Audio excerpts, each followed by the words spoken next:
got to put in cash. Yeah. Cash. I always take cash when I go out at night because I'm like, if I lose my wallet and bag and whatever, my phone, I always have cash in my bra. So I'm like, Okay, so right now, how much have you got on you? I'm broke, so I've got 25 cents. How much cash have you got on you now? I don't think I've got a cracker on me at the moment. Oh, hang on, let me just... See, that's the three of us. Yeah.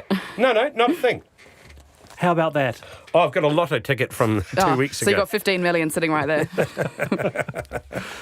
I'm going to share it all with Wallace. Oh, very. Someone says, get Mark Sainsbury a job with RNZ, so there you have it. So when are you leaving, Wallace? Yeah. Now, as a parent, Caroline says, as a parent of children at a Decile 9 school in Marlborough, the school finds it a continual struggle to get the voluntary donations. It is the usual poorer families that pay them and the wealthy ones that don't. I believe as at halfway through this year, only 41% of donations had been received. Even though we live in a Decile 9 area, we are not wealthy, but do pay our donations. And there's quite a few of those things coming through. So it's a bit more complicated. If you do anything, if you collect for charity or do anything like that, you can't help but notice the people who give are the people who you think are in less of a position to actually afford it. Yeah. You know, rich people, and the ones with the big flash bags and the flash clothes or whatever, the ones who and you can tell they've got plenty are always the tightest ones. My big problem with this is that the decile system doesn't accurately reflect wealth. I mean, if the decile system was a really good way of showing how rich an area is, and sometimes it is, like, the Shore where I grew up is decile 10 for a reason. Would you mind me asking what school you went to? Or you can keep it secret. I went to That's Kristen. Right. I don't know that. Okay, yeah, I went to Kristen in Albany, yeah. Okay. And so what I'm saying is that they're very clearly rich areas. But the thing is and those schools don't deserve that money from the government. But the problem is if you have Decile 9 schools, which might be semi-rich, semi-poor, they're getting lumped in with the rich. So I still want this means tested. I just don't think the decile system is particularly accurate. So all that money at that school, and they still didn't teach you about the Beatles. Oh, we learnt about them, just grudgingly. Yes, so speaking of the Beatles and school, Matt says, I started high school in 1965, and in the first few days, the class split down the middle into the Beatles tribe. Oh, my God. And the Stones tribe. This is a thing, isn't it? Yeah. And they said, and Matt says, it was totally unacceptable to be in both. Wow. You had to choose. And look, a big response to the donations. Tess says, regarding fundraising, do either of the panellists have school-aged children? I too live on the north, and 4 of my children have gone to the local Decile 10 schools. I've fundraised since the 23-year-old was at primary. It was exhausting, and the teachers are grateful for every penny. Plus, because the donations must be voluntary, the missus is in no way for schools to chase it. There are many parents who choose not to pay that can, and there were kids in intermediate who came to school with no food or shoes. So, big response to that. See, there's also a big distinction, I think, Wallace, between fundraising and the voluntary donation. Yeah, there is a people can get involved. Look, I'll come along and stand and sell raffle tickets or work on the stall or do this or the bring and buy. That's different. But when you've got to come up with $100. You might think, $100, who hasn't got $100? For a lot of families, absolutely. if things are that tight, that's a huge amount of money. And they're the people who you don't want to see put in that position in a country like New Zealand. It's supposed to profess to have a free education system. It's not right. Big final response, very briefly. I was just going to say it's really interesting in the rich schools where it's not voluntary, it's voluntary in quotation marks, but if you don't do it, you're not going on the school trips. Yeah, all right. What a great panel you've been. Verity Johnson and Mark Sainsbury, thank you very much for being with us on the panel here. Thank you. Checkpoint next. I'm Wallace Chapman, back tomorrow. See ya.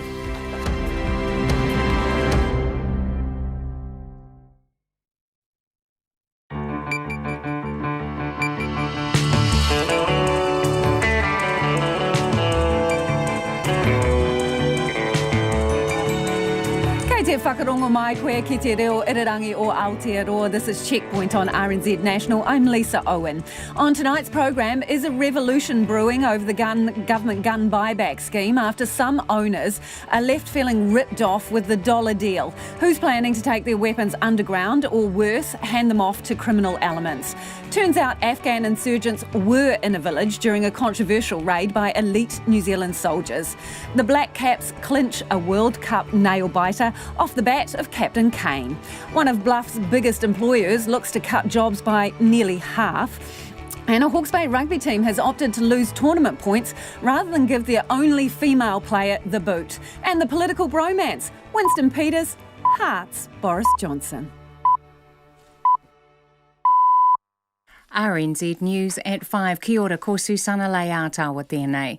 Gun owners are accusing the government of ripping them off in the $190 million buyback scheme. The compensation announced today for the buyback, launched after the Christchurch massacre, is based on the wholesale price of a new weapon. 95% of that base price will be paid for weapons in new or near-new condition, 70% for those in used condition, and 25% for those in poor condition. A spokesperson with the Council for Licensed Firearms Owners, Nicole McKee, says the feedback so far has been disappointment and anger. They need to look at the bigger picture here and see that what they've done is actually trying to not rip off the community, but the community are feeling very disadvantaged, and a lot of them are telling us they are being ripped off. Nicole McKee says the group is considering its legal options. One person has died in a serious assault in Mangere, South Auckland. County's Manukau Detective Inspector Colin Higson says emergency services were called to reports of an assault in the Mahunga Drive area shortly after 3:30 this afternoon. He says one person died at the scene. The road is currently closed.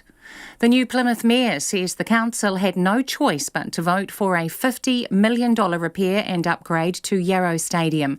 Councillors voted 9-5 to approve the stadium repairs at an extraordinary meeting this afternoon. The council operates the sports grounds and is a signatory to the Taranaki Stadium Trust. The Taranaki Regional Council owns the stadium via the trust and has already approved the repairs.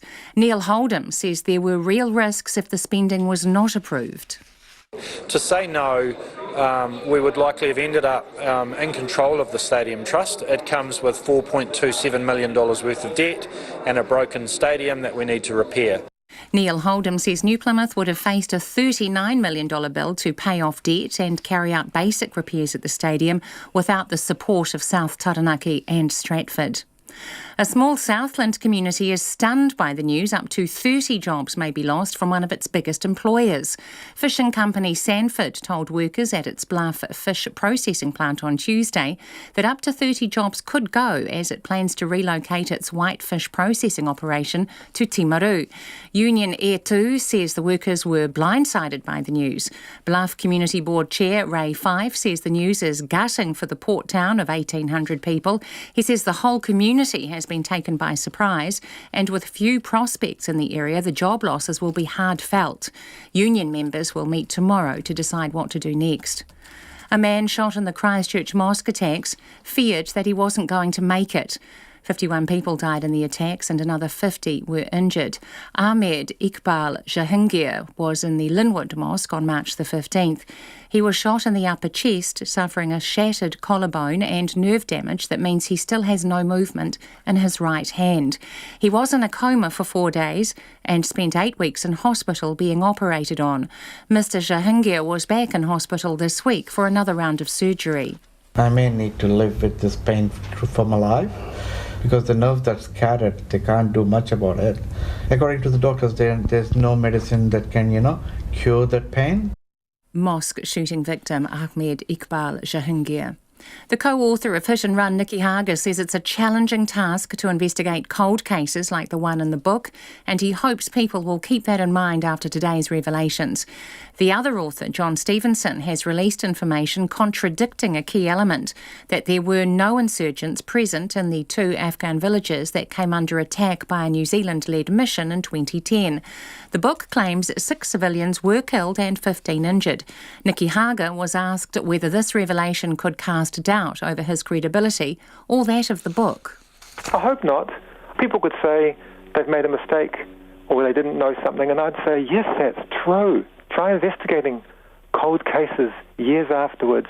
But what I'd say is there are hundreds of details in the book which are correct. The key details in the book about civilian casualties are correct. Nikki Hager. The government says the development will not affect the current inquiry. Voters will be able to enrol, cast their votes and do their grocery shopping at the same time at next year's general election. The decision follows recommendations by the Justice Select Committee's ongoing inquiry into the last election when polling booths were trialled in supermarkets and malls. The Justice Minister Andrew Little says the coalition government has agreed that allowing people to vote in places they go about their day-to-day business is good for voter engagement engagement and democracy. 50-odd years ago, when the decision was made to set it up in a whole lot of school halls and that on the weekend, that is where people went. Now, actually, people go to malls and supermarkets and other places. They are big collection points for people, so it makes sense to have polling booths there. Andrew Little also says letting voters enrol on election day makes the process fairer. He says the changes are about voters' rights and making it easier to be part of a democracy. It's 5:05. The South African captain Faf du Plessis has lauded the efforts of his Black Caps counterpart Kane Williamson in New Zealand's narrow win over the Proteas in their World Cup cricket match in Birmingham. Chasing 242 to win, Williamson guided the side to victory with 3 balls to spare and 4 wickets in hand, finishing on 106 not out to return the Black Caps to the top of the World Cup standings. Kane played a great knock, it's probably the difference between the two sides, just one guy just taking it through, showing how to put an innings together on a pitch that you need to decide when to push and when to hold back, and he picked his bowlers. He targeted a few overs in the game, and the rest he just ticked it off, so really good chase from him. Faf du Plessis. New Zealand's next game is against the West Indies on Sunday. The Football Ferns have one final shot at making the knockout phase of the Women's Football World Cup in France early tomorrow morning. The Ferns went into the tournament hoping to record their first win at a finals and qualify for the knockout stage. But after losses to the Netherlands and Canada, New Zealand need a big win over Cameroon to have any chance of progressing. The All Blacks forwards coach Mike Cron has announced that this year will be his last with the team. The 64-year-old Cron has been involved with the All Blacks since 2004 and involved in multiple campaigns, including back-to-back Rugby World Cup triumphs in 2011 and 2015. That's the news. Retracting a claim. Taken evidence by 2 insurgent commanders that were being sought by the SAS. I've checked them as carefully as I possibly could have, and I've put them before the public because that's the responsible thing to do. Taking a stand. At the end of the day, we're there to provide healthcare for our patients, and what I saw was an annihilation of that. And hitting it for 6. They need 23 off 20 balls. Oh, they're just going in for another one. Oh, that looks like a big one. News, interviews and occasional cricket commentary. Morning Report with Corin Dan and Susie Ferguson, weekdays from 6. Then on 9 to noon, Queenstown's wastewater woes and the consent which would see it spill into pristine lakes and rivers. And after 10, award-winning humanitarian photographer, Ugandan-based New Zealander Helen Mason. Join me, Catherine Ryan, on 9 to noon after Morning Report on RNZ National. Now the short forecast from Met Service to midnight tomorrow. Northland to Taranaki, Coromandel, Bay of Plenty, Taupo and Taumaranui. Rain spreading south this evening with isolated thunderstorms from Northland to Bay of Plenty, gradually clearing from the west tomorrow. Isolated showers return to Taranaki tomorrow evening. For Whanganui and Taihape to Wellington, occasional rain tonight, clearing by early tomorrow afternoon. Gisborne to Wairarapa, fine today, scattered rain tomorrow, clearing Wairarapa around midday, and Hawke's Bay later in the day. Nelson, Marlborough and Buller, rain spreading east this evening, possibly heavy about northwest Nelson, easing to isolated showers about Buller overnight, but clearing Nelson and Marlborough.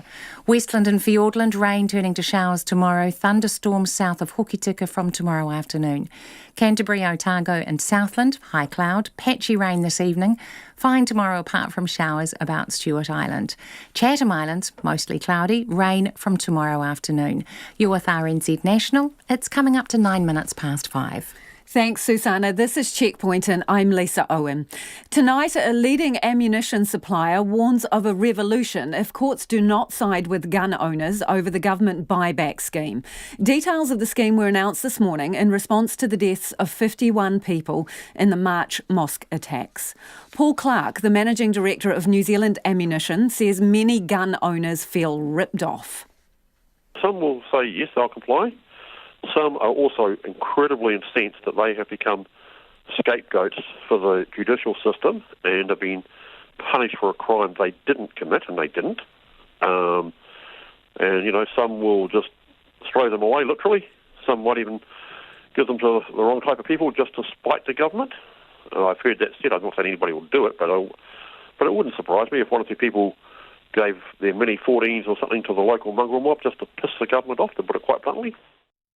That's Paul Clark of New Zealand Ammunition speaking to me a short time ago, and we'll hear more from him in a moment. But first, the details of the buyback scheme. In an attempt to let some licensed owners keep their weapons and save the Crown some money, the government will pay up to $300 to cover the cost of modifying prohibited weapons to make them lawful. The government still doesn't know exactly how many prohibited weapons are out there, but with the help of police and KPMG, it has devised a compensation plan with 3 payment tiers and an option to get a separate valuation. Our political reporter Jo Moyer has the story. The compensation announced by the government today fits into 3 categories, all of them based on a wholesale price for a new weapon without any retail margin. It will pay 95% of that base price for weapons in new or near new condition, 70% for those in used condition, and 25% for those in poor condition. But Nicole McKee from the Council of Licensed Firearms Owners says the feedback from members is that some of the higher end firearms have been grossly miscalculated and will leave owners shortchanged. They need to look at the bigger picture here and see that what they've done is actually trying to not rip off the community, but the community are feeling very disadvantaged, and a lot of them are telling us they are being ripped off. A new option announced by the Police Minister Stuart Nash today means the Crown will cover costs of modifying an unlawful firearm to make it legal. So if someone in possession of one of these weapons still wants to own it and wants to ensure that they obey the law, then they can just go and get it modified. And it's also cheaper for us, to be honest. If we're paying a maximum of $300 to a gunsmith to modify this, it's a little cheaper than paying $2,000 to buy that gun back. The buyback starts today and runs for 6 months, but compensation will only be paid to gun owners with a valid firearms licence. In order to collect these weapons, the police will coordinate a series of public collections, starting with Addington Racecourse in Christchurch on July the 13th, where a police team will process newly prohibited firearms and gun parts and take them away for shredding. The Deputy Police Commissioner Mike Clement says going back to Christchurch is symbolic. I think it's an important gesture to make. We've given a lot of thought about where to start, frankly, and there's pros and cons with regard to all of the options that emerged, but we've been intent since the 15th of March, as all New Zealanders have, is making sure we continue to show support for Christchurch, and we think this is another indication of that. Mr Clement says safety will be paramount at the collections, and he's well aware guns being stolen from the Palmerston North Police Station, 3 of which are still outstanding, won't have helped. We're very aware of the fact that we create a potential risk by having these events, and we've given a lot of thought about how to mitigate the risk right across all of the options. So we do have security right in the nucleus of the teams, as I referred to earlier, but without going into detail, you can rest assured that there will be security in the form of armed police officers there who are there to make sure that anyone with that mindset, we know they exist, right? But anyone with that mindset is dissuaded. The National Party police spokesman Chris Bishop says the plea that police stations be used as a last resort for dropping off firearms speaks volumes. And I think that is a reflection of the debacle that happened at Palmerston North Police Station. Although, having said that, I think there are questions around whether mass collection events is going to be the right way to do it either, but we need to dig into the detail of that a bit further. Mr Bishop says there will be hundreds, possibly thousands of people who will be left out of pocket as a result of the way the compensation has been drawn up. There's also been criticism over whether only compensating gun licence holders will actually achieve anything. RNZ asked Mr Nash whether this would just lead to responsible gun owners handing back their weapons and irresponsible ones holding on to them. Well, what I would say is the irresponsible people you talk about who held these illegally were breaking the law anyway, and we now have a penalty of up to 5 years in jail if you hold one of these weapons after the amnesty is over. And I expect police to go incredibly hard on them. There was $150 million set aside in the budget for the buyback, which has been further boosted by an additional $40 million from ACC. From Parliament for Checkpoint, Jo Moyer. Meanwhile, a leading ammunition supplier is warning a revolution could be the only option for gun owners if the courts do not side with them over the government buyback scheme. Paul Clark owns New Zealand Ammunition and is a former chair of the Council of the Licensed Firearm Owners. His company supplies the police and Defence Force. He says many gun owners are being shortchanged thousands of dollars. He says they're angry and talking about taking things into their own hands.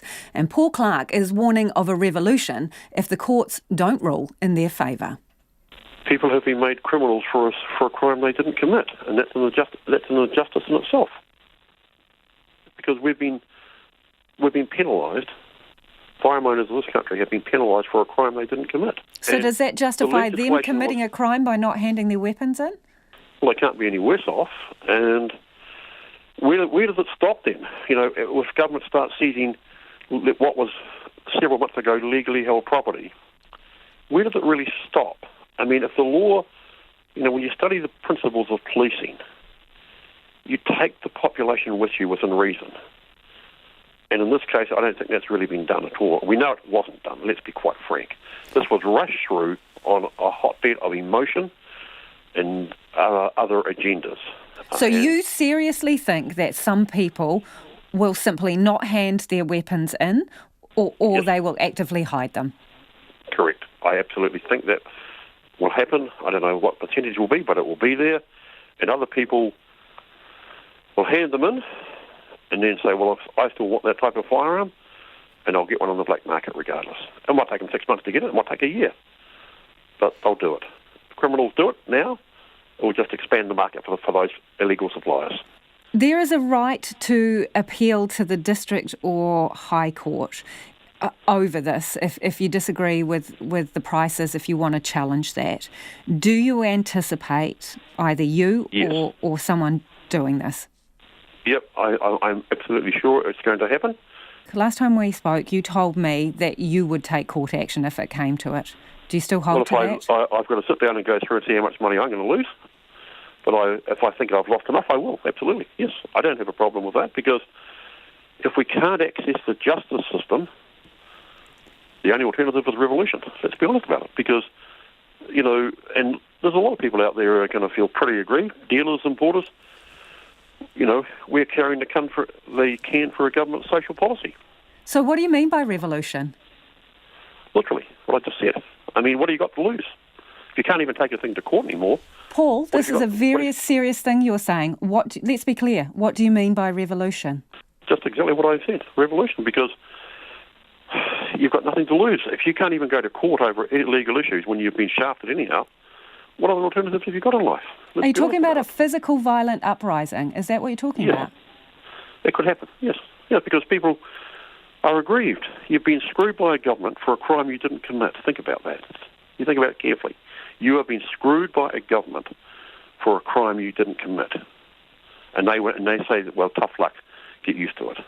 What do you think? How do you think that feels with a lot of normal, level-headed people? Is that worth going to war over, though? Is that worth going to war over, though, Paul, in your own country? Well, it's the start of it. Where does it stop? This is the trouble with these things. Where do you stop then? You tell me. Where does it stop if people can't access the system, if they're marginalised and left out because of their beliefs, which 3 months ago were totally legal? Only one person in Parliament voted against this legislation. So that is democracy, because if you voted, you elected that Parliament. Yeah, but that doesn't mean you still, when you look at all the other things, like the law, and I'm not a lawyer, but the lawyers will tell you there are strong legal rights in this country about going to court on legally held property, and if the government wants to compensate it for it, to confiscate it. Do you think that these gun laws are radicalising certain elements? Well, from what I hear around the traps, yes, because honestly, people just feel they are being made to carry the can for an event that they had nothing to do with and didn't want to happen anyhow. It's not that they're saying, well, we've had it happen. They're not saying that at all. But they're just seen as the easy scapegoats for a system. And overall, our firearms licensing system has actually worked very, very well. We have one of the lowest rates of armed misuse in the whole Western world. Tell me what you're hearing around radicalisation. What are you hearing around the traps? Well, I hear that there's a lot of pissed off people, and I don't think in some cases, if this all goes the way it is, and that it wouldn't take much to set some people off. I don't know who they'd be. I don't know them personally, but there's some pretty heavy, strong, hard feelings out there. Let's be honest about this, Lisa. It's not. Yes, a lot of people are. Well, I suppose what the hell, but like any bunch of enthusiasts, there's going to be some guys and maybe some women today who don't feel very happy about the way they're being treated by the government. And, I mean, there's all sorts of ways of protesting. And we've seen it in other social issues. We saw it in the 70s and things like that, How far are you prepared to go, Paul? Are you a man who's keen on revolution? How far are you prepared to go? Well, I'll have to wait and see when I go to court or what happens. But I would certainly, from a legal perspective, wouldn't be adverse to going to court to initiate actions or maybe join a class action. Because, we're all going to lose money. So why would you go to court? You say you don't have any of these guns that fit the buyback scheme. No, but I'm in the business and I have lost money already because I had orders for guns that I had to cancel. And you sell ammunition? Yep, and that impacts on that because particularly the three-gun shooters and people like that go through a lot of ammunition, so let's be quite blunt, and components. And so how much is this costing you? Well, it's going to cost me quite a few $1,000s long term, for sure. Thousands or tens of thousands? Or hundreds of thousands? Longer term, mostly hundreds of thousands, but in the short term, tens of thousands. I mean, we only sell high-end guns, and there's lots of other people like me who sell a lot more of them, and they're going to lose a lot more money than I'll lose in that sense. And I don't think we're all going to stay there and just say, oh, well, tough luck, who cares? I don't think that's going to happen. I think the courts are going to get quite busy in this area over the next year or two. So is it about money rather than what some people would argue is best for the country? Is it just come down to money for you? It's a mixture of money and principle. It's a mixture of money and principle. I feel this is bad legislation. I think it's going to ultimately boomerang on successive governments because if you make legislation that doesn't carry the majority of the people along with you on that legislation, you're going to get pushback. And it doesn't matter what the legislation is, you're going to get pushback, guaranteed. You, Paul, have clients, military and police are among your clients, yes? Yep, correct. Okay, so you are now in possession of information when you're talking about revolution and people, suggesting that they are going to do unlawful things. What have you done with that information? I'm not going to do anything with it because I didn't create the problem. Somebody else did. They've got a little, when you do this, when you create really bad legislation, which is what we've got here, and then you're trying to gloss it all over, it's not good. It's just not good. And I think we all need to sit down, including the government, and revisit this very carefully and constructively, not by what we saw happen at the end of March, early April. That does not bode well for this country and the people in it, because it's just not a good thing. We need to sit down, and that includes Jacinda, with the sport, with the industry, and work it through and do it in a thing that satisfies and will actually produce some better results. Because okay, so you were talking about a backtrack here. You were talking about a backtrack on the law. That's the only thing you're going to settle for? Yeah, I think people are going to lobby for law changes. And remember, no government stays in power forever. And okay. I think Jacinda would be much better off. She might get a lot of publicity short term, but she'd be better off to sit down with the sport and the industry constructively, not ideologically, and look at how we can improve the quality of the legislation. Given that is your position, sorry to interrupt you, Paul, but given that is your position, I know that you talk to politicians. So who have you been talking to, and what are some of the parties telling you? Well, I only talk to one side of the House, let's be quite blunt. Which one? National and occasionally ACT. And what are they saying to you? Well, they realise it's not good law too. Certainly ACT voted against it, and all congratulations to David Seymour. But he was the only one. So is National telling you behind closed doors that they would be prepared to walk this back? I think they would certainly like to revisit it, yes, because it's bad legislation. I think from what I hear, they would really like to have this revisited sincerely, unemotionally. So you've heard that, have you? You have heard that from them, from someone within National, a sitting MP? I've heard that they've got some misgivings because it was rushed legislation. Yes, I have heard that. Straight from someone's mouth who is a current MP with the National Party? I've heard it from one or two people that they think it should be looked at again seriously, yes, because... Paul, it's important. A current MP from someone who is currently in the House, an MP, you mean? Yep, or from what they indicated to me that they realise it isn't good legislation and needs to be looked at. Yes, it does need to be looked at. Who told you that? I'm not going to say. And quite a few National MPs own firearms, let's be honest. A number of them do. And some on Labour side do too, actually. That's New Zealand Ammunition's General Manager Paul Clark.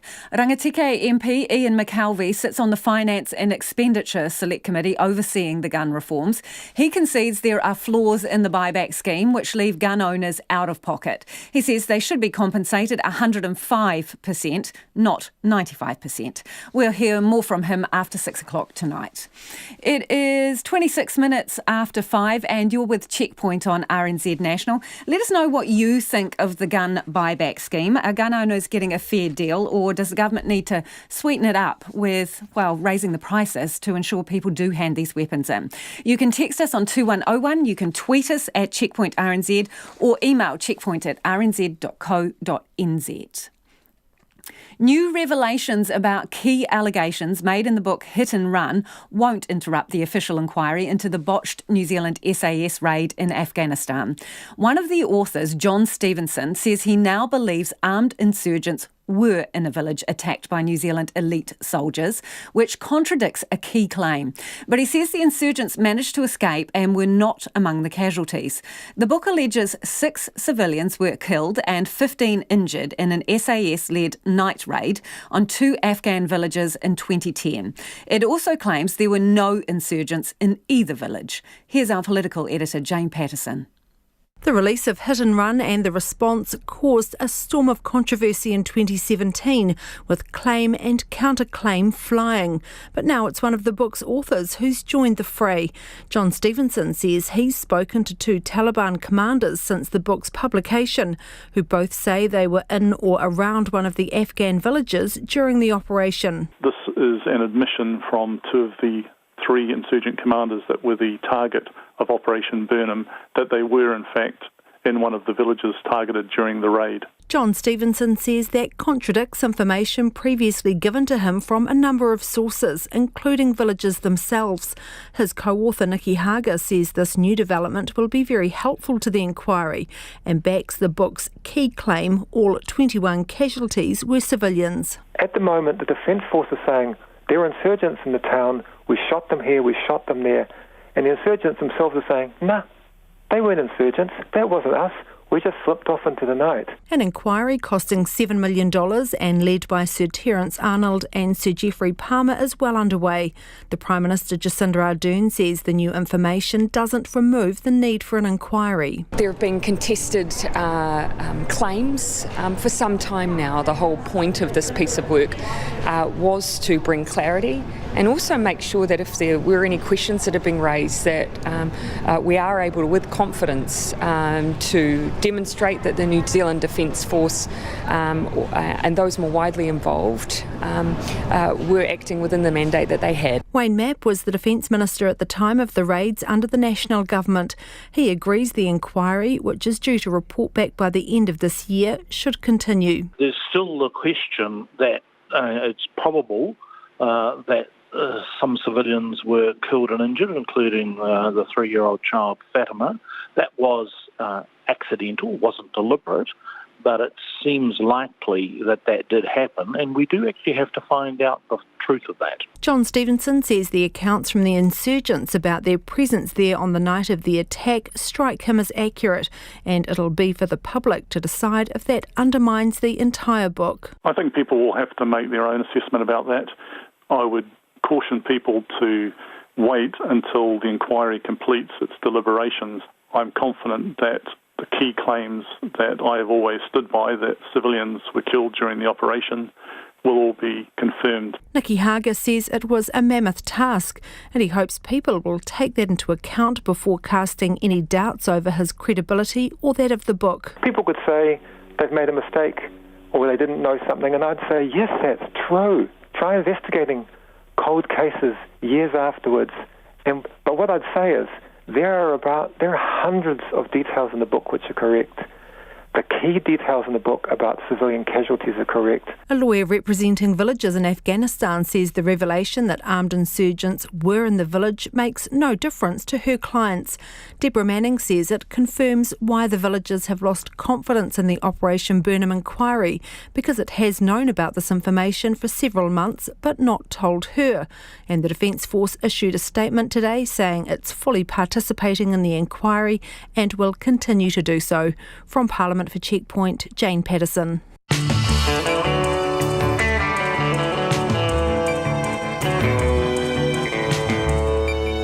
And coming up on Checkpoint on RNZ National, Sanford workers in Bluff are blindsided by the news almost half of their jobs may be lost. A father of two who spent 8 weeks in hospital recovering from a shattered collarbone and damage to vital organs following the Christchurch Mosque attacks speaks of his long road to recovery. And the Black Caps clinch a World Cup nail biter. I think it made some people late to work this morning. Anyway, you can text us on 2101. We'd love to hear from you about anything you've heard on the program so far today. You can tweet us at Checkpoint RNZ or email checkpoint@rnz.co.nz. But let's go to the headlines now with Susanna. Some owners of newly illegal firearms say the government's $190 million buyback scheme is ripping them off. The amount of compensation has today been announced for the scheme, which is part of gun law changes following the Christchurch Mosque massacre. Owners of prohibited semi-automatic weapons will get a percentage of the wholesale price for a new weapon based on its condition. A lobby group for licensed firearms owners says members are considering their legal options. Nicky Hager, who co-wrote the book Hit and Run, says today's revelation by his co-author that two insurgents were in one of the villages at the centre of the Operation Burnham inquiry highlights the difficulty of investigating cold cases.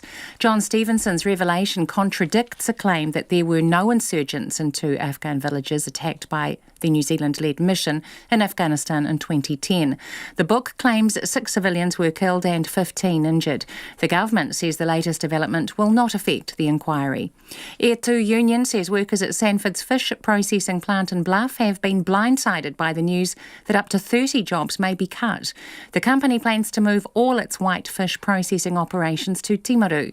Bluff Community Board Chair Ray Fife says it's gutting for the town, which already has few job prospects, with many only seasonal. Immigration has apologised to the Israeli ambassador after it mistakenly labelled both Palestinian and Israeli territories as Palestine on its website. It reached Israel, where the Jerusalem Post published an article about an official New Zealand government website wiping Israel off the map. Foreign Affairs Minister Winston Peters says the online fact sheet was a reference to Palestinian refugees, but was represented as being the name of the country. A baby has died after an accident at Sky City car park in Auckland this evening.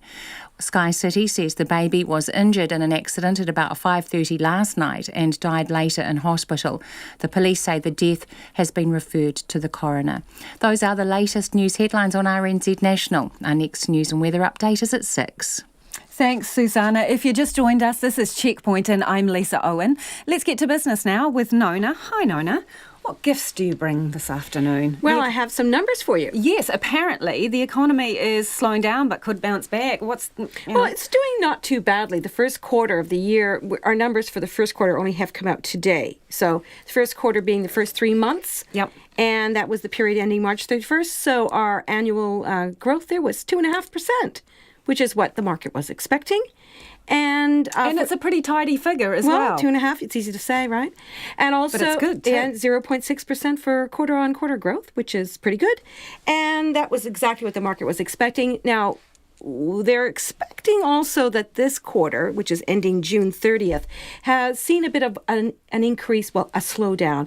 And that's because some of the numbers we've seen coming through this month, we've talked about those here in this program, just the slowing services sector, slowing manufacturing, those numbers are going to start to roll through into the second quarter numbers, which are probably going to be slower than the first quarter. But later this year, they're expected to pick up again. How much later in the year? Could be, it's all depending on one big factor, which is whether the Reserve Bank makes good on their indication and then cuts interest rates. That would stimulate the economy. Now, that's something we're seeing all around the world now because the U.S. Federal Reserve came out today and indicated that its next move will likely be down. Possibly there might be 2 moves down. And that's really sent a wave across the globe. So we're starting to see maybe even Japan might loosen its monetary policy. This would definitely stimulate economic growth everywhere if you start to see central banks globally, and especially the really big economies, easing back on interest rates. So yeah, we could definitely see some change. And that was reflected in our currency today. Mm-hmm. So we perked up quite a lot as a result of that. Not so much because of our GDP numbers, because that was what was in line with expectations. But overall, the New Zealand dollar is trading at 65.7 cents and 95.3 Australian and 51.8 British pence. And the reason why the pence is a little bit down is because that central bank is indicating a little bit more of a hawkish tone because of the election and so on. Things might change around a bit in the in England, or rather the UK. So we'll see what happens there. There's definitely a lot of dynamics going on. One of the things that's really interesting is that gold hit a really, a new record. Well, I shouldn't say a new record, but it hasn't been at these levels, I think, since 2013. 6 should years. have got myself some gold. Yeah, you should have got yourself some gold. It broke through a barrier where it's been stuck, for, many, many years. So it got up as high as $1,392.30 US today. So there you go. And let's see, what else do we have? Yeah, what about on the markets generally? Anything of note? Our market, other than Air New Zealand's chief executive stepping down, you mean? Yeah. Oh, yeah. Okay, yeah. Hey, and while you say that, Nona, it's a good point. We should say after 6 there'll be more from Nona because you did actually have an opportunity to talk to the departing boss. I did, so indeed. We'll bring you that interview a little later. And so we closed down just 14 points, not very much down. 10,291, still a very strong number there, Lisa, above 10,000. Fantastic. Thanks, Nona. Nona's off on holiday, so we'll miss her for a couple of weeks. But let's go down south now. Workers at one of Bluff's biggest employers has been blindsided by the news almost half of their jobs may be lost. Up to 30 jobs may go at the Sanford fish processing plant as the company plans to move white fish processing to Timaru. Our Otago Southland reporter Tess Brunton has the story. For Sanford's workers in Bluff, Tuesday was just another day at the plant. That was until they got suddenly called to a meeting. There, workers were told for the first time that many face being laid off or having to relocate more than 400 kilometres north to Timaru to keep their jobs. Air2 organiser Anna Huffstutler says the workers have been blindsided. Our members who have worked there, some for near on 30 years, were just completely gutted. We're taken quite by surprise. There hadn't been any rumours or anything before the meeting was held. It took us a bit to get over the shock. The union says Sanford isn't in financial difficulties, given its underlying profit last year of $66 million.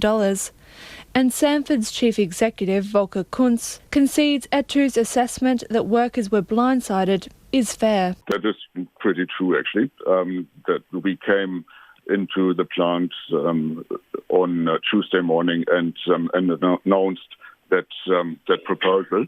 So, yes, in a way you could regard that as blindsiding, but there's no other way of doing these things if you are, until the afternoon before, not sure that this is being approved by our board then that this is the way that we should propose the future in Bluff. Mr. Kuntz says the proposal will streamline the company's plants in Bluff and Timaru, which he describes as operating suboptimally at the moment. He says the company needs to remain competitive and relevant. We are a big party when it comes to employment in Bluff. We understand that responsibility, but we have to also support our future by remaining competitive. Bluff Community Board Chair Ray Fife says the small community of Bluff will be hard hit by the layoffs. Sanford's probably the biggest employer in Bluff, and 30 jobs is a lot of jobs for a small town, and Bluff just can't absorb that. There's no other jobs for them that I'm aware of, and they're going to struggle, and Sanford said they may have more jobs in the medium to long term, but that's 2, 3, 4, 5 years away, and people want jobs right here, right now. The town has a permanent population of about 1,800 people. Ms. Huffstutler says the proposal will leave many people high and dry, with few prospects for work. Given the stuff that we've been hearing about Sanford and their commitments to increasing jobs, none of us thought that would be the purpose of the meeting, would be to cut them. I think they've lost the trust and confidence of the community. The planned cuts come on the back of Sanford's recent consent to expand its salmon operation in the lower south over the next few years. While that may mean more jobs eventually, it'll be cold comfort for those affected by Sanford's current proposal. Union members will meet tomorrow to decide on what to do next. For Checkpoint, Tess Brunton. Let's get to some of your feedback now. This is on an interview we had earlier in the program with Paul Clark, who owns an ammunition company. He's considering legal action over the government's buyback scheme. A few of you have got in touch. This person says these complaining gun owners need to get over it and be grateful to receive any payment. It worked in Australia. Just make them illegal then. And Vaughan says, is this guy a fit and proper person to hold a firearms licence? Well, this morning, New Zealand has returned to the top of the World Cup cricket standings after their narrow win over South Africa, but they're still not guaranteed a semi-finals berth. Captain Kane Williamson's unbeaten century led the Black Caps to a tense 4-wicket win over the Proteas in the low-scoring match at Edgbaston in Birmingham. New Zealand now have 4 wins from 5 games, but tough matches against England, Australia, Pakistan and the West Indies still await them, as sports editor Stephen Hewson reports. Now just a single needed and New Zealand go to victory with courage and style. Chasing a relatively low 242 to win, the Black Caps snuck home in the final over with just 3 balls to spare, and Kane Williamson making an unbeaten 106. The result leaves South Africa, who have won just 1 match, virtually out of the running for the semi-finals, while New Zealand keep their unbeaten run intact, returning to the top of the standings with 4 wins in 5 games. After the match, though, Kane Williamson was loath to talk about the importance of his innings. If a guy at the other end hits a boundary and you're looking at sort of 4.5 and over, then a large part of that over is achieved. And then in the back of your mind, you're just weighing up where you want to be a little bit later on. So taking the focus away from yourself and much more around the situation where we want to be as a team is the focus. Coach Gary Stead, however, was a little more effusive about Williamson's first World Cup century. He managed the run chase really well. It certainly wasn't a really fluent innings by him, but it didn't need to be. It was a tricky sort of wicket all day, and the way he managed himself through the run chase was superb. And Colin de Grandhomme as well played an unbelievable innings just to probably take the pressure off Kane too. Slow ball it is! 6 it is! Kane Williamson, under pressure, does the business. Goes to a fantastic 100. And the South African captain Faf du Plessis also paid tribute to Williamson's efforts. Kane played a great knock, it's probably the difference between the two sides, just one guy just taking it through, showing how to put an innings together on a pitch that you need to decide when to push and when to hold back, and he picked his bowlers. He targeted a few overs in the game, and the rest he just ticked it off, so really good chase from him. While the Black Caps aren't yet guaranteed a semi-final spot, Kane Williamson says the battling nature of their win over South Africa will help them as they go further into the tournament. We've got a number of games left on different surfaces. We'll just have to adapt and keep playing this sort of cricket that gives us the best opportunity to win cricket games, but day in, day out, that can vary a lot depending on opposition and surfaces, etc. New Zealand's next game is against a very unpredictable West Indies side on Sunday in Manchester. For Checkpoint, Stephen Hewson. Former British Foreign Secretary Boris Johnson has cemented his position as the favourite to be the next UK Prime Minister. And our Foreign Minister says the top job is effectively already his. Winston Peters has given the prospective leader, who increased his support in the third round of the Conservative Party leadership contest, a glowing endorsement at a select committee today. Before the vote to leave the EU in June 2016, the New Zealand First leader had promoted Brexit at the House of Lords. At the select committee, jokes were made about Brexit turning into PM exit. That's when Mr Peters went in to bat for the former Mayor of London. I'm going to put the very best positive shine on this. He's going to be the Prime Minister, and he's going to be an excellent Prime Minister. He's got what the ordinary British people want: character and courage, like the man he wrote about, because he's actually an expert on Winston Churchill as well. And Winston Peters continued to gush about Mr Johnson to media outside. I always thought this campaign was going to win way back on 23rd of June 2016. And unlike some of you, I said so 6 months before it happened. What sort of attributes does he have that makes him a winner? Well, he's got two things that are very fundamental in a leader. He's got courage, he's got vision, and that's very, very important. And the two of you have a good relationship, right? Yeah, we do. When was the last time you spoke to him? In the War Room in London. Right. And if he becomes... Where he took me to breakfast. If he becomes UK's Prime Minister, do you think the relationship between New Zealand and the UK would be enhanced by that? We're off to a flying start already. Boris Johnson is currently leading the four-man prime ministerial race after Rory Stewart failed to survive the latest round of voting. Watch this space. While the shock of the Christchurch terror attacks might be wearing off for some New Zealanders, some of the injured are facing a lifetime of pain and bracing for more rounds of surgery.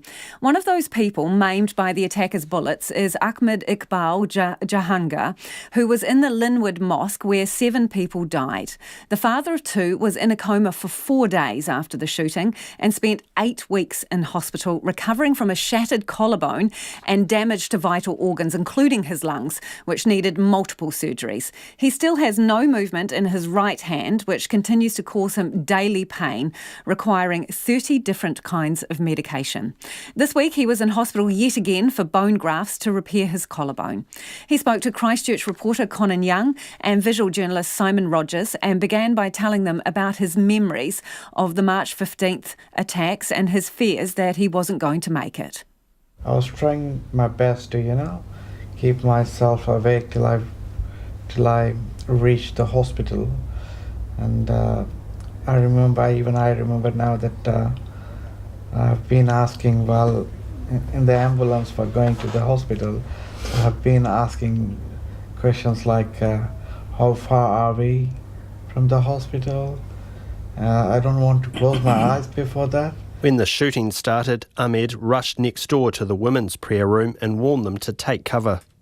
Being the chairman of this Linwood Mosque, I had responsibility on my shoulders to see everyone, if I can save everyone. And then after making everyone bow down and going to the corners, I just wanted to see what's happening actually and where the shooter is and how I can rescue everyone from that is what was in my going in my mind, and I thought I'll just slowly sneak and see where exactly he is and how I can rescue everyone. I just came out of those partition walls and it was right in front of me and bang.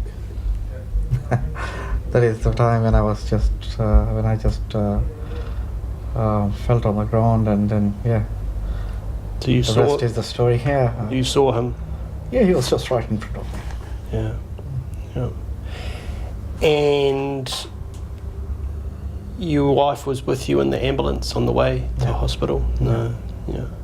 And so you must have been wondering what's happened to everybody else. What's happened? It was a horrible, the whole situation was really horrible, thinking about my wife and kids and all.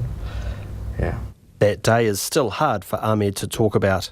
I just don't want to remember all those things, but that's a fact. I don't think I just can't wipe it off and say now. But yeah, that is what happened. And my wife got a few big injuries.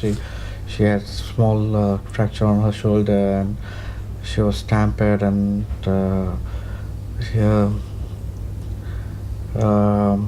were broken pieces of the glasses through window that basically hurt my wife a lot. So quite a few injuries she was going through, and then she was basically trying to save me as well, which is like So I have been trying. I kept myself awake for quite a long time, I think, even though after getting hurt. But I still remember that my mouth was filling with blood. I was spitting out all the blood because I knew that I should not intake that blood, otherwise my lungs will get damaged. So I was basically spitting out the whole blood that was coming into my mouth, and then within a minute or two, I felt that I have lost all my control on my hand. My hand was in terrible pain. I was trying to, hold my hand and get it from the ground, but I couldn't do it. You knew something was wrong. Yeah. Definitely. Because I didn't know whether I will be able to reach the hospital or not to save myself. But I must say, yes, the police officers, they did a very wonderful job. Ambulance, great job. Now, I would definitely appreciate for their work. After 4 days in a coma, Ahmed finally woke up, finding himself in a hospital bed with tubes in his arms, nose and mouth. The doctor said me after a couple of days that I have to go through one more surgery. They said me that they had multiple surgeries so far. They did quite a few surgeries. They have opened all my upper body and performed multiple surgeries to save me. And they said that my collarbone is broken. Basically, the bullet first injured my upper part of my lungs and broken my collarbone and scattered all my nerves, because of which I have lost my hand. So you can't feel anything in your hand? Very dull feeling. Otherwise, no. I can't move my hand. I have lost the control. On this meeting with Ahmed, he's 1 day out from yet another round of surgery. This time, surgeons have taken bone from his hip to help reconstruct his shattered collarbone. But he said it won't fix everything, and he's been told to get ready to live with and manage constant pain. Yeah, I'm in horrible pain now, but just as I said, as I promised you that I'll talk to you, so I'm just sitting here after taking quite a few pain relief. I'm just trying to, laugh at my pain. Yeah. Trying to, Ahmed, I just find it incredible because the times we've met before now, you've had your sling on, and I knew you'd been injured, but I had no idea that it was that bad. You didn't have any feeling in your hand, and so between when you came out of hospital and when you've had your surgery now, you are in a lot of pain on a daily basis. Is that right? My hand is always in pain. Like doctors have clearly said me that I may need to live with this pain for my life, because it's because the nerve that's scattered, they can't do much about it. And the nerve pain is not easy. Like according to the doctors, there's no medicine that can, cure that pain. I always, just need to manage it. So that is what I'm learning to do. I'm trying to manage my pain, and How do you do that? How many medications, painkillers are you on? Initially, medicines a day. Yeah. Initially, I used to take about 40 medicines per day, 30 to 40 medications per day, to control my not to control, to manage my pain, and slowly we have reduced it. I'm taking somewhere between 20 to 30 medicines still, to, control it, and hopefully, while the time goes on, I may be able to cope up with it more rather than. No, it's not that easy for me now at the moment, but yeah, I'm trying my best. Yeah. And as I have informed that I have got one more major surgery down the line, so where they are planning to implant a nerve on my neck. They'll take out a nerve from my leg, and so it's going to be another big one. Despite everything he's going through now, Ahmed thanks Allah for sparing his life. He says he believes somehow good has been drawn out of the evil of that dark day. When I used to see people standing at the driveway of the mosque, not the ones who are Muslims, they were from different religions, they were from different community. They used to stand there, they used to say, "We are here, don't worry, we are all one." They used to bring flowers. That is what it is, it makes you feel so happy, so strong. Police always protecting the mosques. It is wonderful. It is wonderful. Whatever happened definitely should have not happened, but this has proved that we are all one. Ahmed's restaurant, Bawachi, specialising in the food of his hometown of Hyderabad in India, has had to take a short hiatus while he recovers. He can't wait to be able to open the doors once more and get back to some sort of normality. He says despite everything that's happened, Christchurch, where he and his family have lived for the past 11 years, will always be home. Kei o tūtahi aho mō te hōtaka o te ahi ahi, ko Kananyang tēnei. You're listening to Checkpoint. It is about 5 minutes away from 6. Let's get to some of your feedback quickly about the gun buyback scheme. Sarah from Hamilton has got in touch and says, "OMG, I cannot believe what I heard from that ammo seller. They are only guns. They are a recreational toy or a farm tool. He has his nicks in a knot because of the money. He would not feel like this if a member of his family had been gunned down in cold blood. We do not need semi-automatic weapons."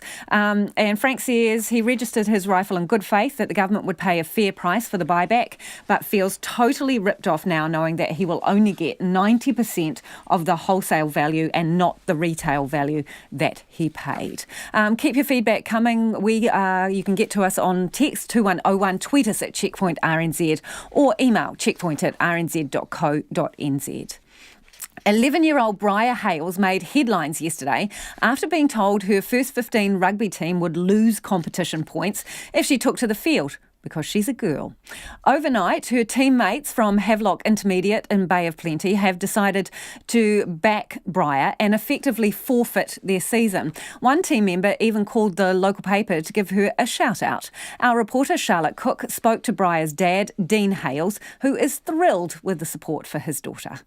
All their teammates all got together and, they decided that, we don't care about the points. We're a team. We're playing together. So, that was a fantastic outcome. The principal at Havelock Intermediate was absolutely, she's pretty stoked about that the kids made that decision. So we're going to go ahead, forfeit the points, and play as a team. Aren't they cool? How are you feeling about that? Oh, look, it's fantastic, and it just goes to show you what sport actually is about. It's about team, fun, and just, working together. It's cool. Backing your mate. It's simple as that. How's Briar feeling about this? She's been sort of put off a little bit by with the game today. She wasn't really herself. Just the attention that sort of tried to sort of shelter her from it a bit. But look, the messages she got today from Black Ferns and the girls on TV, Gossie, and that was pretty cool. So that certainly perked her up a lot. Yeah, it's just a shame that it's just come to it, really. It just needs a review now, as far as I'm concerned. So did you win today? No. No, we got a bit of a hiding today. Well, it actually wasn't too bad. Like, our team isn't renowned for being, a big team. We've got a lot of year 7s in our team. I'm making excuses now. But the team we play today, they're quite big kids. No, still got to get out there and do it, eh? So You've got to get out there and do it. when, or if you do win and where you should get points, how are you and Briar going to celebrate?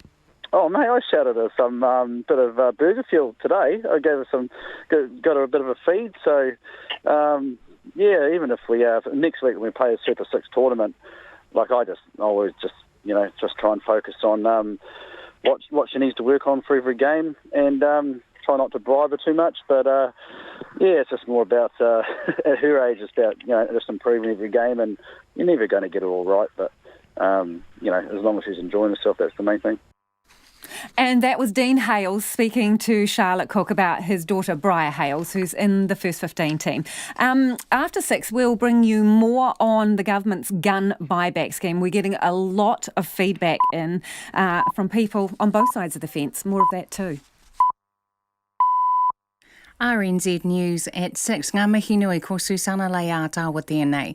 Gun owners are accusing the government of ripping them off in the $190 million buyback scheme. The compensation announced today for the 6-month buyback launched after the Christchurch massacre is based on the wholesale price of a new weapon. 95% of that base price will be paid for weapons in new or near new condition, 70% for those in used condition, and 25% for those in poor condition. A spokesperson with the Council for Licensed Firearms Owners, Nicole McKee, says the feedback so far has been disappointment and anger. She says the group is considering its legal options.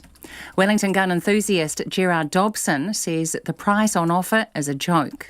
There'll be thousands of firearm enthusiasts or sporting shooters or whatever you want to call them will say, well, stuff you, I'm going to wrap them in plastic and bury them somewhere. A former semi-automatic gun owner, Gerard Dobson. A small Southland community is stunned by the news that up to 30 jobs may be lost from one of its biggest employers. Sanford told workers at its Bluff fish processing plant on Tuesday that up to 30 roles may be lost as it plans to relocate all its whitefish processing operations to Timaru. Union Etu says workers were blindsided by the news. The Bluff Community Board Chair Ray Fife says the news is gutting for the seaside town of 1,800 people. There was no warning, and it's out of the blue, and even the workers were shocked, and it's quite devastating for all those workers and their families, and devastating for the community as well. Ray Fife says there are few job prospects in the area at the moment. Many jobs in the town are already seasonal, and the losses at the Sanford plant will be hard felt. Union members will meet tomorrow to decide what to do next. A baby has died after an accident at Sky City in central Auckland. Sky City says the baby was injured in its car park about 5:30 last night. The baby died later that evening in hospital. The family had just returned from visiting the Sky Tower. The police say the death is not a criminal matter and has been referred to the coroner. Immigration New Zealand has apologised to the Israeli ambassador after it mistakenly labelled both Palestinian and Israeli territories as Palestine on its website.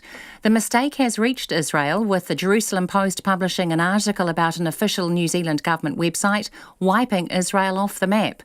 Foreign Affairs Minister Winston Peters says the online fact sheet was a reference to Palestinian refugees. It was represented as being the name of a country when it wasn't. So it was a rather, how shall I put it without being too condemnatory, it was a rather careless and shoddy mistake. Winston Peters says a minister-to-minister apology will be made if necessary. The Secretary of Foreign Affairs and Trade, Chris Seed, says there will now be a checking procedure with Immigration New Zealand before maps are put up on their website. An Auckland man who spiked McDonald's ice cream sundaes with sleeping pills has been sentenced to 12 months of intensive supervision. The 22-year-old, who isn't employed by the fast food giant, appeared in the Auckland District Court today after pleading guilty to one charge of attempted stupefaction. The court heard he gave ice cream sundaes laced with sleeping pills to his girlfriend and her sister in May last year. In explanation, the man told police he wanted to make the sister sleepy so he could be alone with his girlfriend. But Judge Brookie Gibson said this wasn't plausible because both sundaes had been spiked. The judge said the offending was unusual but unsophisticated. The father of a Hawke's Bay girl who was told she couldn't play rugby with boys in a school competition says he has been overwhelmed with support. 5 principals from schools around Hawke's Bay made the decision not to let the 11-year-old Briar Hayes from Havelock North Intermediate play in the boys' first 15 team at a school competition. The team was told it wouldn't get any points if she stepped onto the field, but the school and the team has decided to keep Briar in the team and forfeit the points. Briar's dad, Dean Hales, says he's proud the team backed his daughter. Yeah, that was a fantastic outcome. The principal at Havelock Intermediate was absolutely, she's pretty stoked about that the kids made that decision. It's fantastic, and it just goes to show you what sport actually is about. It's about team, fun, and just working together. Dean Hale says he took Briar out for a big meal of burger fuel after a tough game today. It's coming up to 5 minutes past 6. The football Ferns have a last gasp chance of making the knockout phase of the Women's World Cup in France early tomorrow morning. The Ferns went into the tournament hoping to record their first win at a finals and qualify for the knockout stage for the first time. But after losses to the Netherlands and Canada, New Zealand need a big win over Cameroon to make or have any chance of progressing. Midfielder Annalie Longo says they don't know much about Cameroon, but they have played much better than their world ranking of 46 suggests. They're still a very good side, and they've got a number of key players, and sometimes they're a little bit unorthodox in the way they play, which makes it difficult to play against. So we're going to have to be prepared and make sure that we obviously keep the ball and take our opportunities when we get them. Annalie Longo. The match kicks off at 4 a.m. tomorrow. New Zealand Rugby League is considering tightening its selection policy for the Kiwis to prevent the player flip-flopping it says is eroding the integrity of the international game.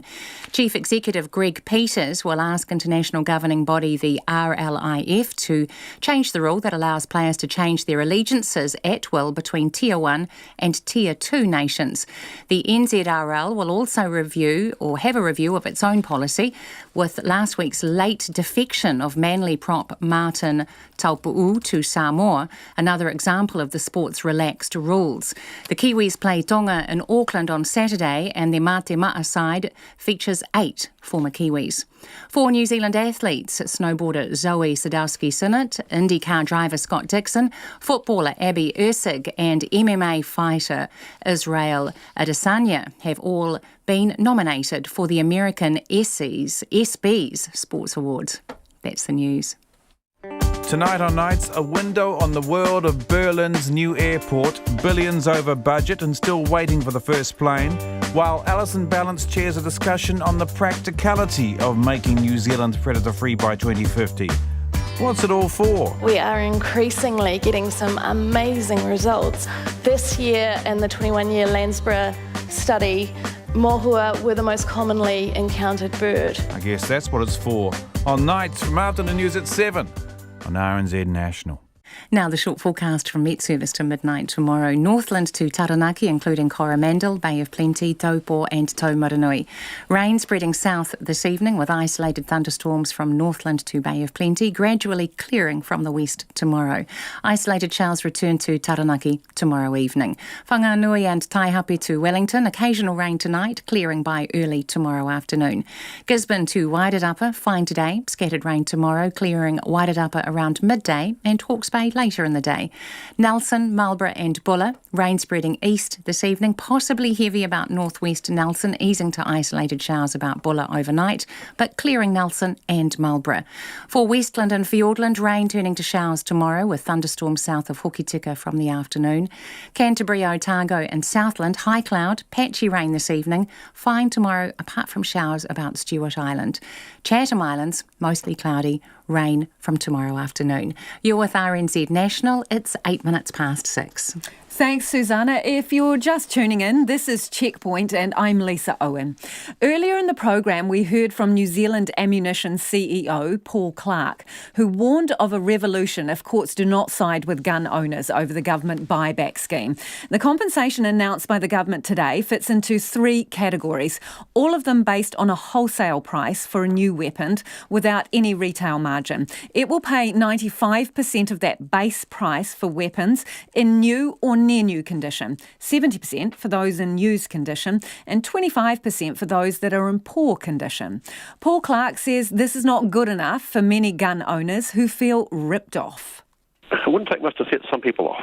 I don't know who they'd be, I don't know them personally, but there's some pretty heavy, strong, hard feelings out there. Let's be honest about this, Lisa. If we can't access the justice system, the only alternative is revolution. Let's be honest about it, because, and there's a lot of people out there who are going to feel pretty aggrieved, dealers, importers. We're carrying the can for a government social policy. So what do you mean by revolution? Literally, what I just said. I mean, what do you got to lose? If you can't even take a thing to court anymore. Paul, this is a very serious thing you're saying. Let's be clear. What do you mean by revolution? Just exactly what I said, revolution, because you've got nothing to lose. If you can't even go to court over legal issues when you've been shafted anyhow, what other alternatives have you got in life? Are you talking about a physical violent uprising? Is that what you're talking about? It could happen, yes. Yeah, because people are aggrieved. You've been screwed by a government for a crime you didn't commit. Think about that. You think about it carefully. You have been screwed by a government for a crime you didn't commit. Given that is your position, sorry to interrupt you, Paul, but given that is your position, I know that you talk to politicians, so who have you been talking to, and what are some of the parties telling you? Well, I only talk to one side of the house, let's be quite blunt. Which one? National, and occasionally ACT. And what are they saying to you? Well, they realise it's not good law too. I mean, certainly ACT voted against it, and all congratulations to David Seymour. But he was the only one. So is National telling you behind closed doors that they would be prepared to walk this back? I think they would certainly like to revisit it, yes, because it's bad legislation. I think from what I hear, they would really like to have this revisited sincerely, unemotionally. So you've heard that, have you? You have heard that from them, from someone within National, a sitting MP? I've heard that they've got some misgivings because it was rushed legislation. Yes, I have heard that. National MP for Rangitikei, Ian McKelvey, sits on the Finance and Expenditure Select Committee overseeing the gun reforms. He also says he has a lot of gun owners in his electorate, and he told our producer, Bridget Burke, the gun buyback scheme is flawed. We were relatively comfortable as a party with where we got to with the first round of legislation. I think we'll be very interested to see where the government goes with the second round of this legislation, which they clearly intend to bring forward. I do think, though, that the gun buyback proposal is not as we would have wanted, and we did speak about that at the Select Committee. I want to know whether National or any of its members has a willingness to walk back the gun reforms or repeal them altogether. Well, certainly I don't know of anyone who has that willingness, and I've talked to a lot of gun owners myself and gun clubs, and I don't think there's a will to repeal the legislation. That's not strong at all. I do think there's some potential, given where they've got to with the buyback, to revisit some of that. We'd obviously have to discuss that, and given that the buyback's only been announced this morning, I think we've got plenty of time to do that. Do you think that there can be some comfort had from an appeals process in court for gun owners and associated commercial operators? Well, I don't think we should have had to get to that point, because effectively we're taking someone's liberty or right away from them. They've had for centuries, basically. Is that how you view this? You do believe that this legislation removes rights and liberties, is that correct? No, that's not correct. I think that governments can do whatever they like in this country. That's because we live in a democracy. But I do think that effectively people have it's perfectly legal to have got to the position many gun owners have got to, and to take a thing away from someone that has been perfectly legal, I think does require full compensation. Is it for your constituents' concern over the financial return from this buyback scheme, or is it more on principle that they are having rights to their firearms removed? Well, I think there's some principle involved in this, but I think you can accept the principle if it's fair and equitable, and I don't think this is quite. What is not fair and equitable? The gun buyback scheme? The gun buyback process is not, in my view, fair and equitable. No, I think there would have been there could have been a much better proposition put to this, and it was certainly discussed in the course of the Select Committee work on this. How should we then structure the buyback scheme? That's a very complicated question. I think we felt at the Select Committee there was room for a premium, given that we were taking away effectively something that someone's had the ability to legally own and use for centuries. We felt there should have been some premium on the gun buyback scheme. It would have certainly got guns back in quicker, and people would have been confident to do it. Would 105% be more palatable than the 95% on offer then? Well, we were a little bit higher than that, but yes, I'm sure it would be. But what premium are you talking about then? Can you put the number on it for me, please, Mr. McKelvey? Well, I can't really. I think we're about 120%. That figure was mentioned in the select committee process, but I think 105% would be much preferable because at least it's got people covered then. But you would prefer 120%? You think that's fairer? Well, no, I don't think it's fairer. I just think that we need to be in a position where people don't feel they shouldn't hand their guns in, and where people don't feel they've been effectively left out of pocket by a decision the government's made. What do you think's going to happen if this feeling of resentment continues to grow among gun owners that they have been ripped off? I don't know the answer to that. As I say, it's too soon to know because this has only happened this morning, and I haven't been back in the electorate. I'll be back there tomorrow. No doubt I'll get some feedback in the interim. And that's National MP for Rangitikei, Ian McKelvey, speaking to our producer Bridget Burke. Let's get to some of your thoughts on the issue of the gun buyback. Caroline's been in contact. Farmers do not receive full compensation when they have to cull animals due to M. bovis or TB. Some Christchurch earthquake claims have not been fairly compensated. Why should gun owners be given more compensation merely because they threatened revolution? And Matt says, I'm a responsible gun owner, this gentleman, and he's talking about the interview we did earlier in the program with Paul Clark. He says, Paul Clark gives us a bad name. This ban was always going to happen since the Tasmania affair. It was just a matter of time. Maybe he should leave the gun owning to the grown-ups. And also this one that says, it's from Peter, who has emailed in to say, I understand the anger of gun owners who don't get true value for guns they hand in. The way they respond will be interesting. Hearing the suggestion that some could hand their guns over to gangs because they think they're being ripped off makes me question whether they are suitable people to have their guns in the first place. And this in from John, regarding the earlier interview with Paul Clark. Surely he has just abrogated his right to own a firearm. If I told the interviewing officer that I supported revolution, I would lose my licence as well as my guns, and so should he. Right, let's move on to in New Zealand. Oh, actually, let me tell you what time it is. It's just after 6:15. And actually, we've got some breaking news in. Police have launched a homicide investigation following a serious assault in Mangere. They are currently speaking with a man in connection with this incident, and the police say a woman has died at the scene on Mahunga Drive after it appears she has been hit by a vehicle. 2 other people were injured in the incident. A woman has sustained serious injuries and a man has sustained moderate injuries. There is a scene examination underway and part of that road is currently closed while this is ongoing. Departing Air New Zealand CEO Christopher Luxon may make a tilt at a new career in politics, but says he's had no conversations with any parties about standing in a particular electorate seat. Mr Luxon announced yesterday that he would be quitting the airline in September after 7 years in the top job, adding fuel to speculation that he is eyeing a move into politics. He says he's keeping his options open at this stage, including taking a corporate job overseas and doing more work in the not-for-profit sector. Business reporter Nona Pelsier sat down with Christopher Luxon and began by asking him if the government should continue to own a half stake in Air New Zealand. No, actually, it's been a very good thing. To be honest, that cornerstone shareholding that the government's held since 2001 has been actually, I think, quite a positive thing. The trick is making sure that the company remains always fully independent. And why is that important? It's important because otherwise, frankly, you won't attract world-class talent if they think they're working for a government department. You won't be able to innovate and act commercially in that regard, if you've got constant interference. Aviation's quite interesting interesting because aviation's a really hard business, and many airlines go to the wall and they go through bankruptcy 3 or 4 times, and they often end up in government national control. And the ones that are in full-on national control often are total basket cases because there's constant political interference with those businesses. The model that we've got at Air New Zealand, I would argue at Singapore Airlines, has been much more productive in the sense of we get the best of both worlds. And so, no, that's worked very well for Air New Zealand over a number of years.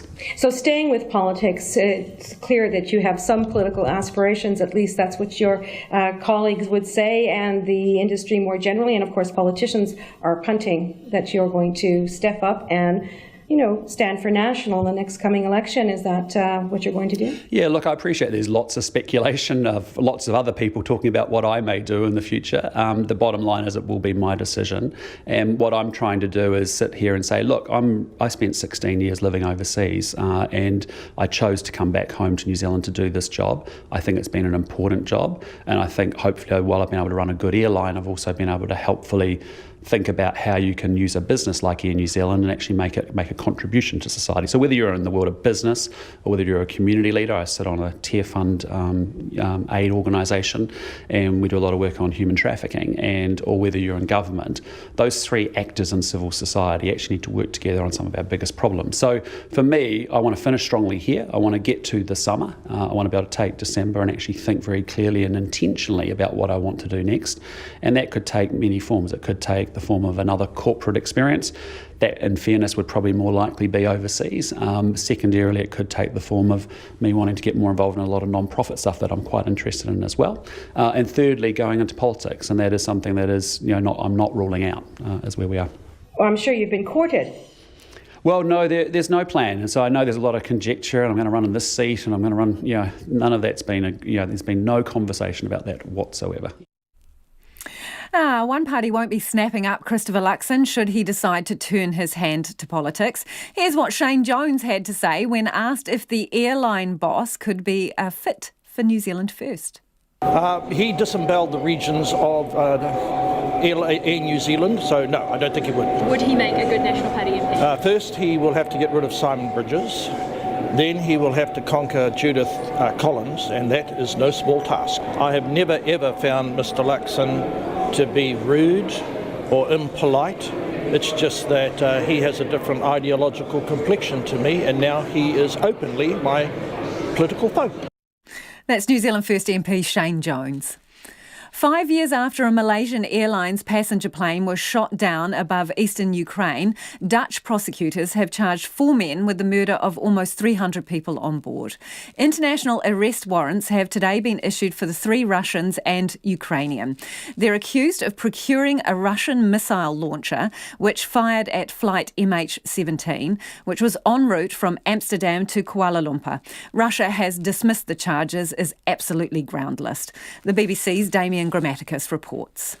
Igor Girkin, Sergei Dubinsky. Named by prosecutors today, 3 Russians, all former military and intelligence officers, and 1 Ukrainian, now charged with mass murder. International arrest warrants issued. Hello. Phone calls intercepted by Ukrainian intelligence from the men to senior Russian military and government figures are part of the evidence. The Russians were commanding separatist forces in eastern Ukraine. Losing on the battlefield, they asked for help. What Russia sent was a missile system. But instead of Ukrainian fighter planes, what was shot down was Malaysian Airlines MH17. And Wilbert Pollison of the Dutch police says even more evidence has been gathered. That is forensic, that is witnesses, that is wiretap, that is data analysis. And when you go through all those layers, then at the end you can say 1 and 1 and 1 is 5. We have enough evidence to go to court. Igor Girkin, one of the most senior figures charged today, spoke to Business FM radio in Moscow. He maintained the separatists did not shoot down the airliner. 300 passengers and crew lost their lives. 5 years on, their families believe justice may be done, though Selene Fredericks, who lost her 23-year-old son Bryce, believes responsibility goes to the very top in Russia. Vladimir Putin. He knows everything. This could not have happened without his permission. And prosecutors say they are still pursuing all leads to identify both the crew who actually fired the missile and any senior figures in Russia who ordered its deployment. Fred Westerbeck is the chief prosecutor. There are a lot of questions who have to be answered. You saw a telephone call with a high-ranked person from the Russian Federation, so it can go higher. One of those heard on the phone taps unveiled today is a Kremlin official close to Vladimir Putin. But Russia says the investigation is biased and its constitution prevents it from handing over citizens for trial abroad.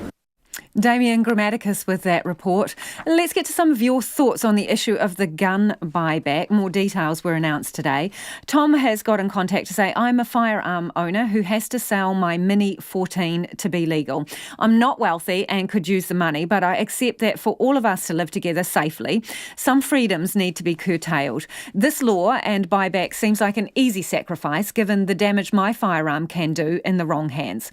Some people will suffer this loss of freedom more than others. The guy who spoke will lose money and maybe his business, but this is still a small, easy price to pay for the good of all of us, says Tom. Julian says gun owners are being severely punished for a crime they had nothing to do with, a crime which would have been avoided if police had done their job properly. The so-called buyback just adds insult to injury. No wonder gun owners are angry, says Julian. And Julian says, no, I am not affected by the law change. And this one doesn't have a name on it, but he says, wow, I thought the media and RNZ were meant to be impartial. Lisa, you've just proved you have a bias by only reading out texts against gun owners. Gun buyback did not work in Australia. Thanks for your feedback. We're on the cusp of the Māori New Year with just a few days to wait for the Matariki constellation to rise in our skies. Festivals are being held around the country to mark the first glimpse of the Seven Sisters cluster, which will be visible from June the 25th. In Tamaki Makaurau, more than 100 events are happening, including a light show across the Harbour Bridge. Our reporter Joanna McKenzie went out on a waka this morning on the Waitemata Harbour to catch a special preview.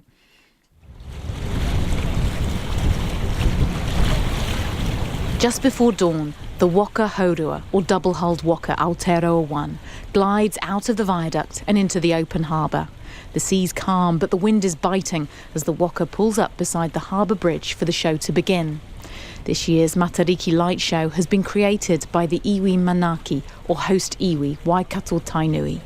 Festival director Atahua Papa says the lights illustrate some of the iwi's history. It's the story of the arrival of the waka, the Tainui waka, into the Tamaki area, into the Waitemata. It's the story of our first king, King Potato. Before he became king, he was the ariki, he lived here, and a couple of his sayings. So yeah, it's a whole bunch of stories, all rolled into 7 minutes. Atahua Papa says interest in joining evening sailings of the Waka during the festival to view the Matariki cluster with a navigation and wayfinding expert have been overwhelming. She says there's a huge appetite to learn more about Matariki and Te Ao Māori. It just tells us that people are really hungry for knowledge. We know that there are a lot of people that are hungry to learn te reo, and so this is an extension of that. It's te reo, but it's also the culture and all of the stories that go with it. Also aboard this morning's sailing is Huirama Matatahi from Wahipa, deep in the heartland of Waikato Tainui, the host iwi for the festival. Our stories tell us who we are. Our stories ground us to where we're from, and our stories are a pathway towards the future. And so it's only through the past that we're able to walk forward. And so seeing them portrayed the way that they are, and brought into a light show is actually a little bit amazing. After an hour on the water and with the wind picking up, the Waka heads back, its sails furled as it approaches dry land. The captain of Aotearoa 1, John Reid Willison, says sharing stories of navigation is a great way to celebrate Matariki. A lot of people don't understand Matariki, they realise it is Pleiades, but what it really represents for us, and then to use the waka to share those stories. Also sharing some stories around navigation, how we may use those stars. Really easy way, and it's an awesome time to be able to just tie all the different stories together. The festival officially launches on Saturday at dawn with a special karakia at Pukekawa in Auckland Domain. And the vector lights for Matariki display will play across the bridge every weekend during Matariki. I Tamaki Makaurau, mō te hōtaka o te ahi pōne, ko Joanna Mackenzie aho.